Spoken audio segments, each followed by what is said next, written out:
Principles involved in operating in the moment.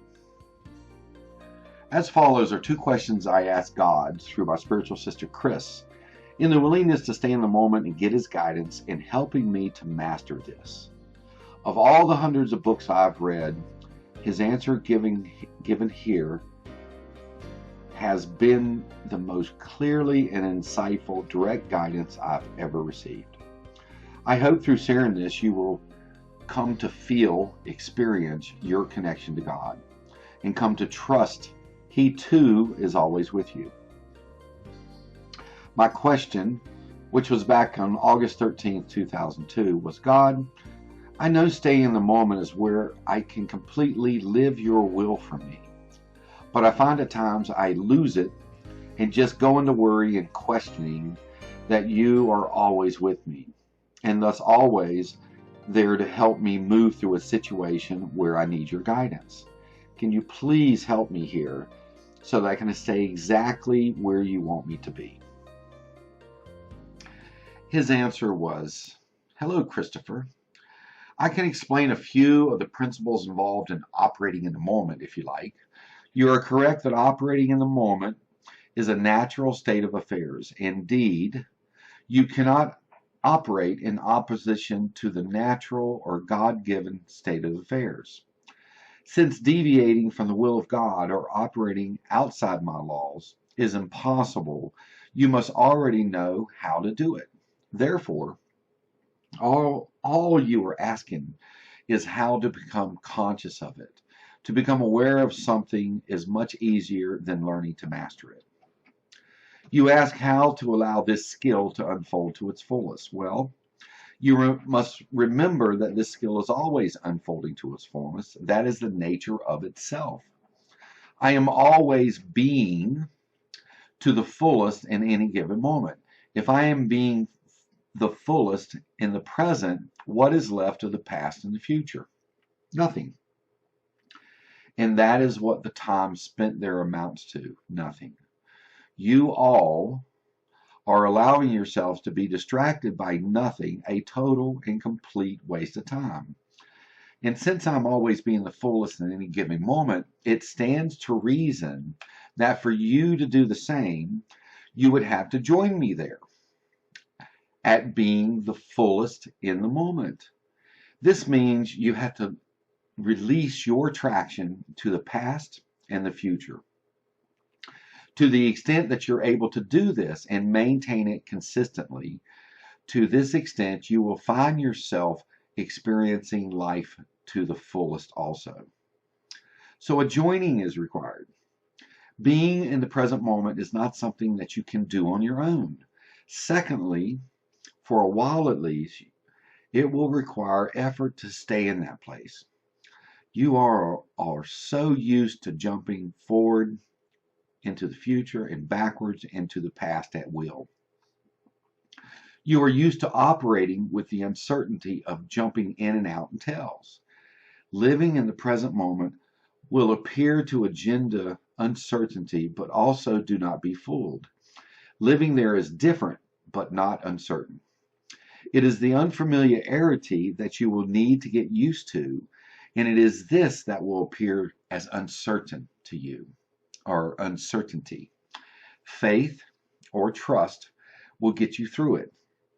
During that time when you are depending heavily on faith and trust, it will seem like a lot of effort is involved. However, what is really required is a lack of effort and allowing, so that what is happening might happen unimpeded. Now, living in the moment consciously requires the knowledge, or at the very least, the willingness to believe that all is well, that I know what I'm doing, that I am love, and that I am peace, and that I am joy, and that is all there is. In other words, it requires a belief that there is a God and that He is a God of love. It must be a given, or you will find yourself fighting a persistent need to try and control things. Control necessitates a future and a past. And then you're right back where you started. Without me, without a God of love, the whole thing falls apart. That is why life as you know it, life lived from an ego perspective, never works. So, assuming you start by joining with me, assuming you are willing to persist, and assuming I am a God of love, what is the next step? The next step involves abandoning an objective viewpoint. It means that you have to let go of the one who judges what is happening. Who is that one? Supposedly, it is the objective voice, the dispassionate observer, the one who is uninvolved and can therefore make a objective, quote, judgment about what is happening. I will stop now and ask you to think about this. Where is the objective voice coming from?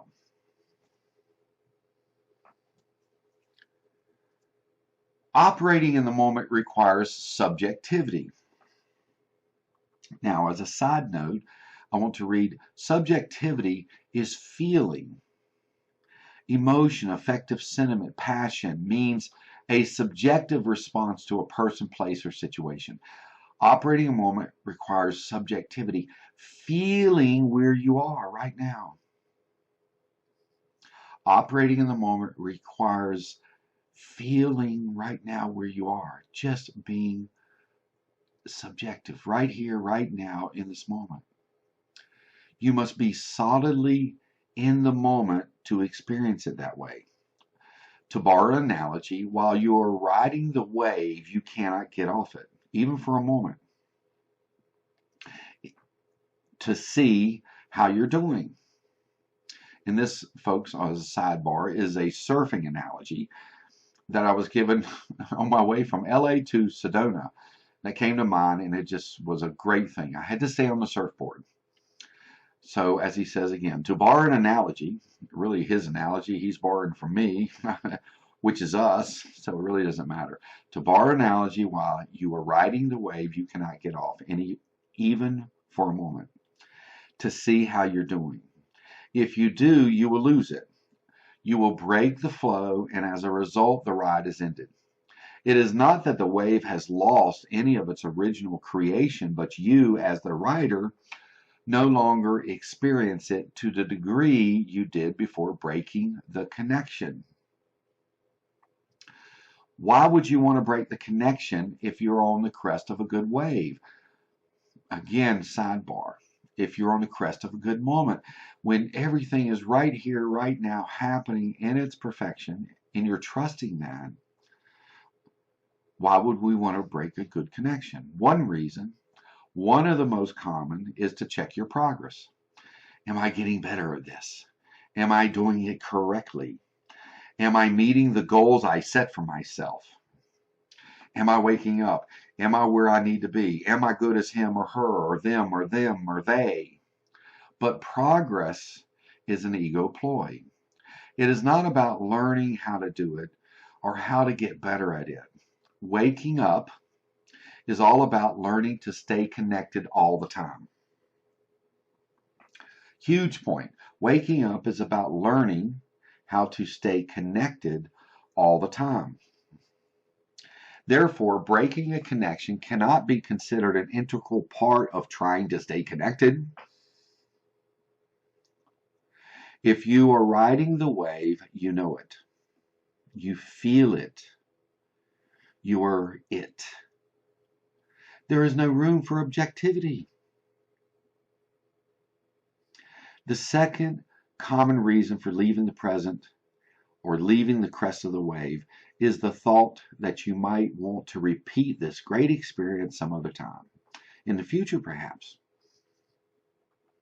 But in order to memorize and analyze the experience so that it might be recorded and repeated later misses the point. It demonstrates a lack of faith and a misunderstanding of the reasoning involved in staying in the moment. What this amounts to is justification for imitation. It is like dissecting a frog to understand how it lives instead of watching and appreciating it living. There is no logic in distorting a connection to better understand a connection. If you feel you must capture the moment in order to preserve it, then you do not understand the meaning of I make all things new. If you need to ride a wave again, the connection will be there. You don't have to make one of your own imitation. Now, I am not saying that you specifically have a problem in this area, Christopher. Comparatively speaking, you are quite good at attempting to consciously stay in the moment. But your practice is not yet flawless, and you do indulge, generally unconsciously, in the ego antics I just described. It is your willingness to trust and your willingness to have faith in the idea of a God of love that will accelerate your remembrance of this natural way of being in the world. Hang on to these and value them. They are your salvation. There is one more habit you indulge in that nurtures the objectivity or the ego antics I have been talking about.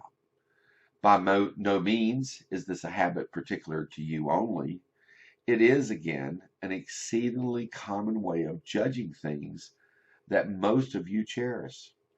I do not mean that you consciously cherish it, but cherish is the right word nevertheless, because you all employ it so often that you depend mightily on it. In fact, I could say you love it. It is your favorite measuring stick for judgment. What is it? It is expectation. Expectation, in order to be kept alive, must be believed in. If you believe that all is well and all is of God, there is no validation for having expectations of your own. I am speaking of fear-based expectations, of course, for if you expect and assume that all is well, that all is as it should be, where is the need for any other expectations or assumptions? In other words,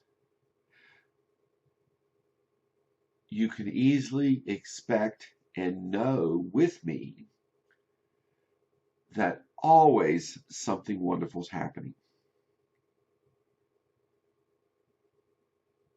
This is recognition and honoring the fact that there is a God of love and that I know what's happening needs to happen in order for the full breath of your salvation to come into your reality. For you to awaken to the truth of who you are. I will give you a specific example using the idea of the Jedi training complex so that you may personalize a new way of being with this project. First of all, you do not own it. We do.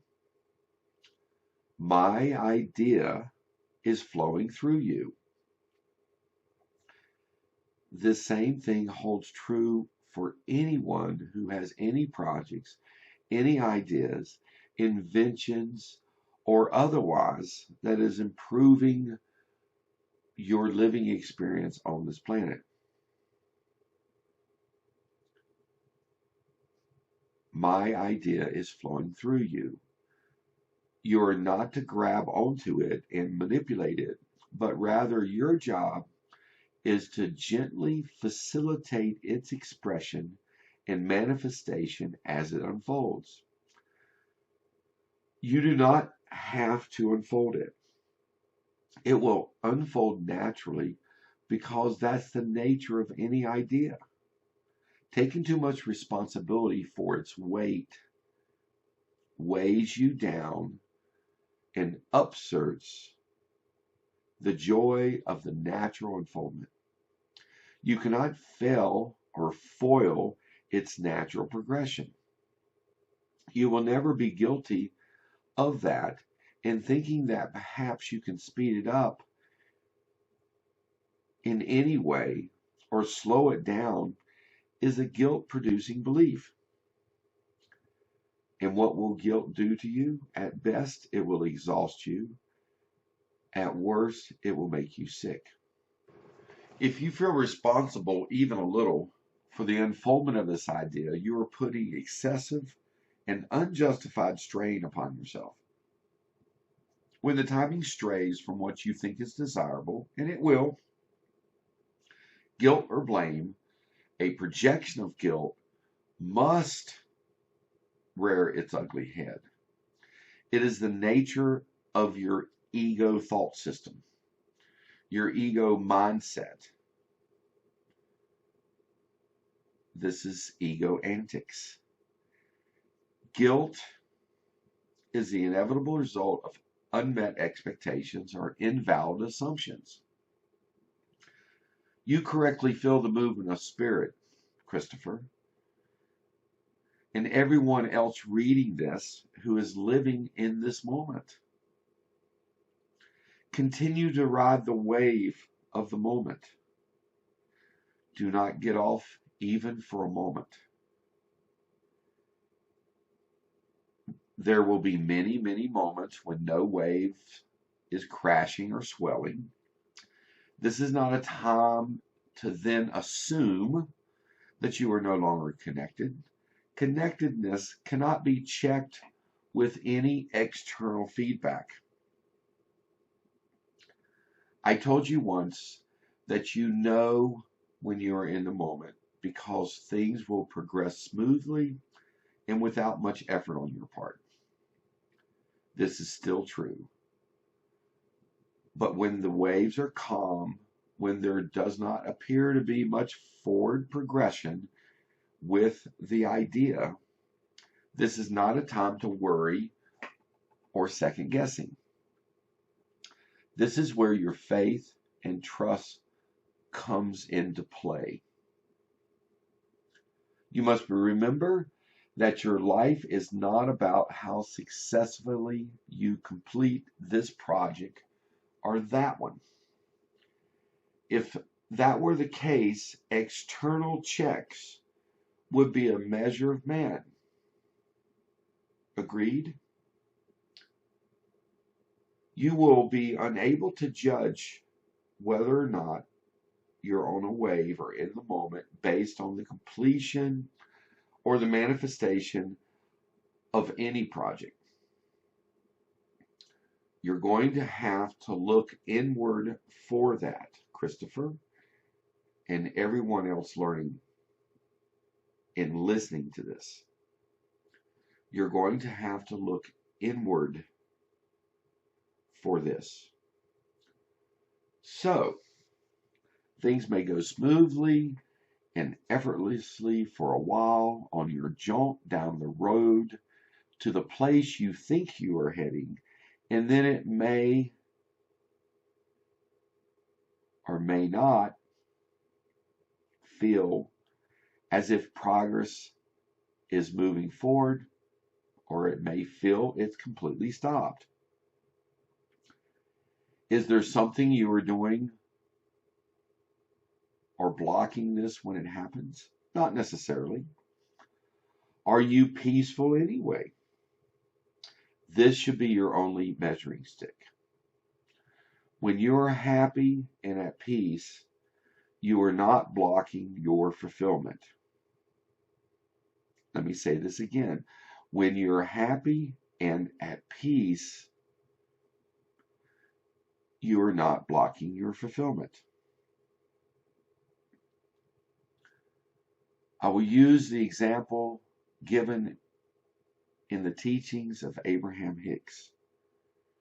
When you're in the vortex, you're at peace and you're not blocking the fulfillment. You just are. This is being in this place many call I am that I am, because you're in the connection.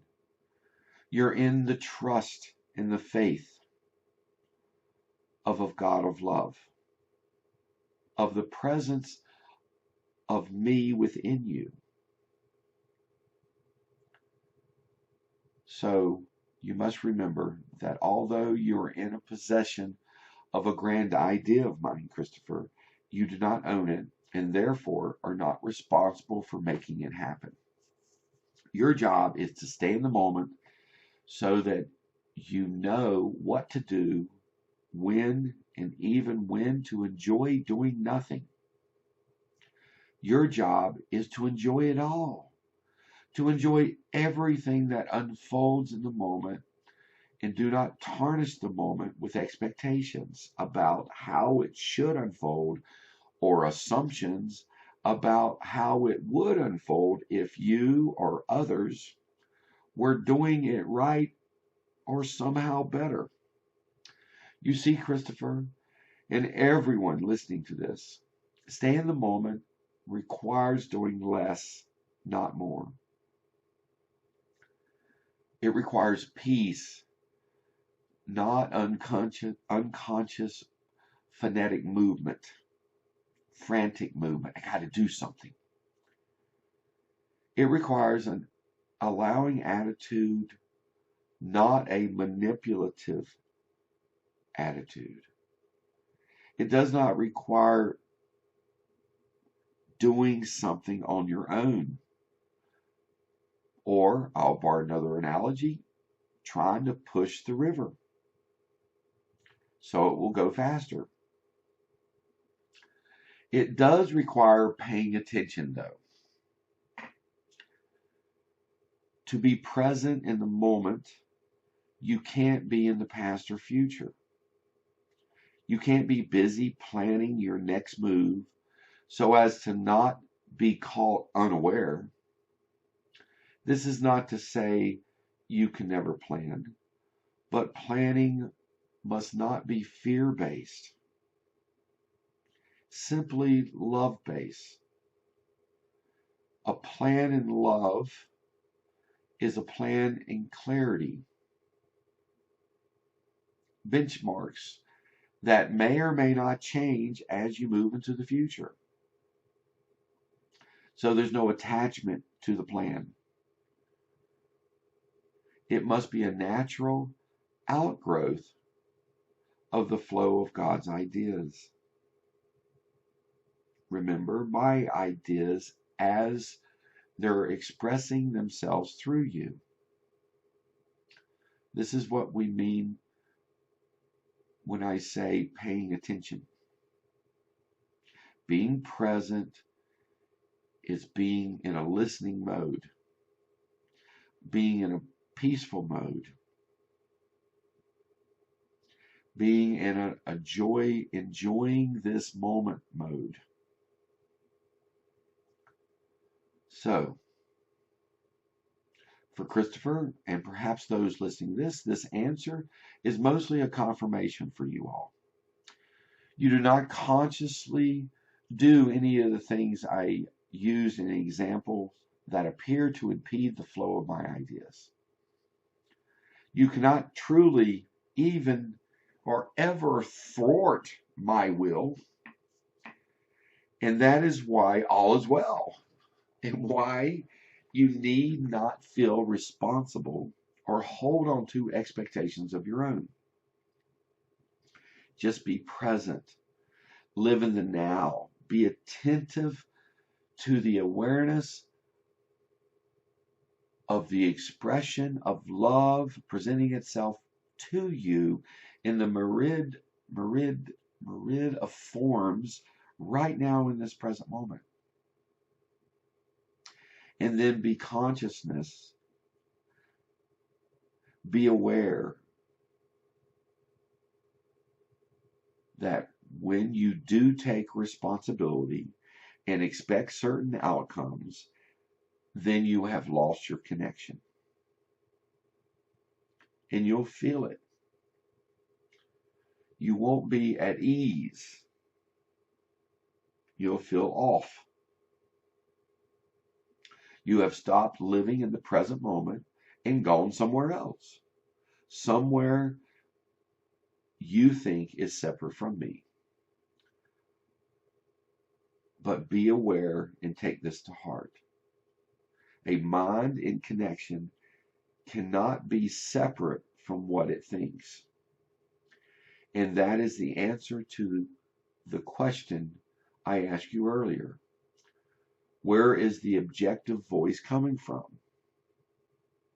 An objective voice is coming from somewhere other than the present moment. For in connection, there is only, and I emphasize only, subjectivity. It is feeling, awareness, being centered right where you are in this moment. So remember that objectivity as a means of checking your connectedness already implies a disconnect. Because objectivity by its very nature questions, guilts you, takes you to another place other than your awareness that I'm always here, always expressing myself through you as we ride down the river of life, as we surf the waves of my creation, as you enjoy your life and the expression of love happening all around you. So stay subjective, stay connected. In general, you are moving in the moment very well. Those who are just beginning this practice, make it your project, make it your goal, make it your intention to stay present and to stay subjective and to stay connected. The practice of meditation as a for instance, or the practice of prayer as another example, is to bring you into connection. It's not meant to disconnect after you finish your prayer or your meditation.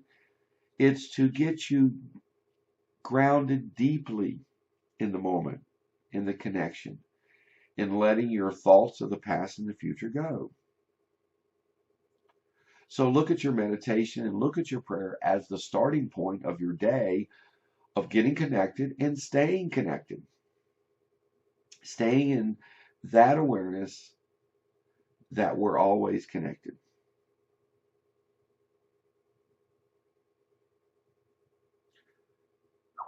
You can stay there more often, and of course, it is a goal worth pursuing.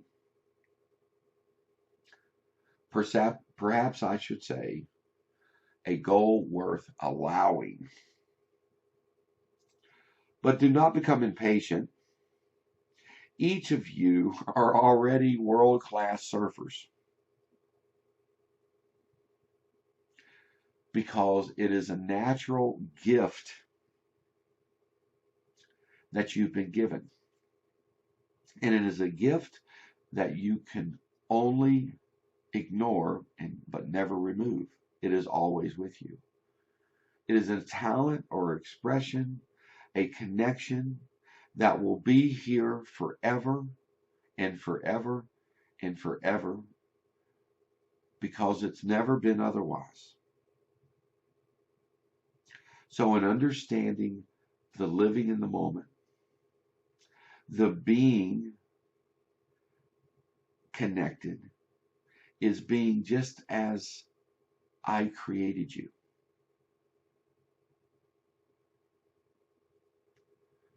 So to Christopher's question about living in the moment, is living in the place of your awakened beingness and growing in the practice and the understanding that it's the only place you can be. And as you stay there,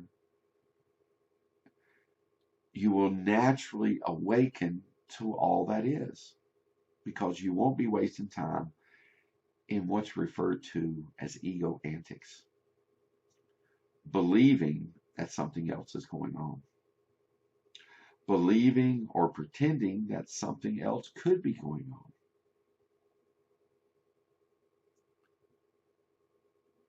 Thank you for the question. Thank you for listening.